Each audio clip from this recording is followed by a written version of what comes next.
felt in danger, unable to speak or move? Or have you ever seen someone so scared that was shaking and started to hyperventilate without any apparent reason? Well, these situations might not be very common for some of you. Nevertheless, 3.3% of all Mexican population had experienced a panic attack. A panic attack, according to Mayo Clinic, is an intense wave of fear in which your body reacts as if you were in extreme danger. Your body really believes that your life is about to end or something like that. Even though it is an imaginary situation, that means that it is not happening. And that can cause some symptoms like shaking, shivering, chest pain, sweating, shortness of breath, headache, etc. As I already said, there is not a specific formula or place that you have to be or to experience to have a panic attack. This happens because the brain receives these sensors of nervousness that helps you to recognize when there's a situation of danger.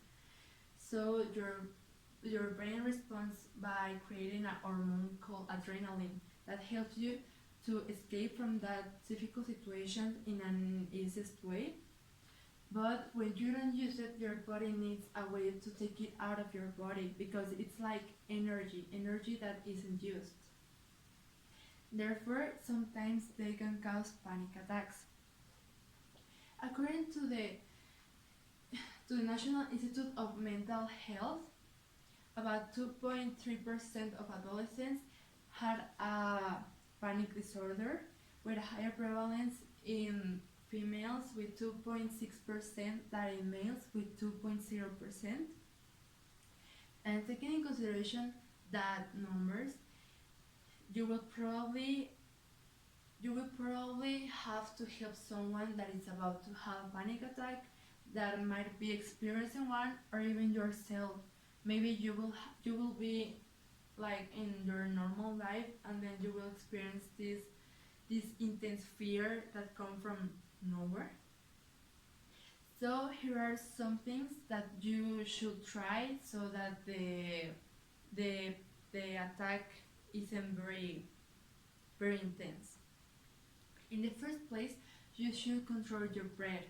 You have to concentrate and take deep breaths so that you can avoid one of the worst symptoms of a panic attack, that is the hyperventilation, because this can cause that your body feels like you are literally dying, so it's not a good experience. Then once you have controlled it, you need to pass to the other step, that is accepting that you are having a panic attack. That way you will be more conscious that there is not a real danger, that you are fine, and that the fear you're feeling, it's temporary. So you just have to wait a few minutes to trying to calm down, to count until a number, and remember of the breaths. And in the case you are in a place with a lot of movement, you should try to find a separate spot in which you could concentrate in yourself, close your eyes, and start to recapitulate what you were doing before that attack, so that you can start to calm down. That way you will recognize that you were in a normal situation. If that doesn't work, another thing that might help is to concentrate, use all your concentration in one object. It doesn't matter which one, just concentrate about it, describe it, see it, appreciate it. Or you can concentrate in a sensation of your body. For example, the sensation of the air in your skin, or the feeling of your jeans, etc. That way you can stay in the moment, that you don't let yourself go with it. And before applying all the tips that I already said, you first need to identify if you are having a real panic attack. because commonly they confuse it with a anxiety attack that have like very similar symptoms but are very different. For example, the panic attack, as I already said, doesn't have like a specific situation. You don't have to be experiencing anything. I mean, you could be just like in your place doing nothing and you could experience that fear.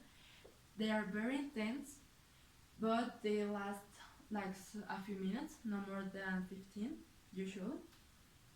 And talking about the anxiety attack, they are like their intensity vary depending on the thing that makes you the thing that overwhelm you, and sometimes they can last like a long periods of time, for example months. So it is important to take in consideration that things so that you can know what to do, because you can do different things depending on what you have. And well, it is normal to have one or two or even three panic attacks during your lifetime, but if you start to experience more than that number or very repetitive attacks, then you might be suffering of a panic disorder. A panic disorder takes place when a person is like very afraid of having a panic attack. I mean, they already had it like 2 times, and they always remember the bad feelings they had, and they are all the time like, oh my god, I'm going to have one, this is going to be the point. So this leads to other situations that can affect your social skills, that are anticipatory anxiety, phobic avoidance, y agoraphobia. This causes that you don't want to like socialize the same way you did it before. For example, they start to avoid some places, like crowded places or places with a lot of sound or small rooms, etc. I mean, places where a normal person can be without having any type of problems.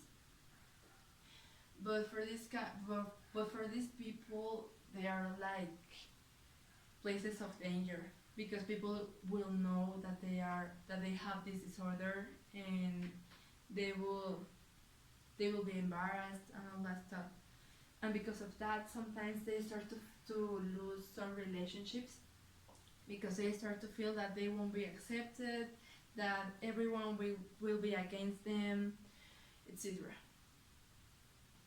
So this can lead to more complicated disorders like depression, low self-esteem, bad feelings, bad thoughts, etc.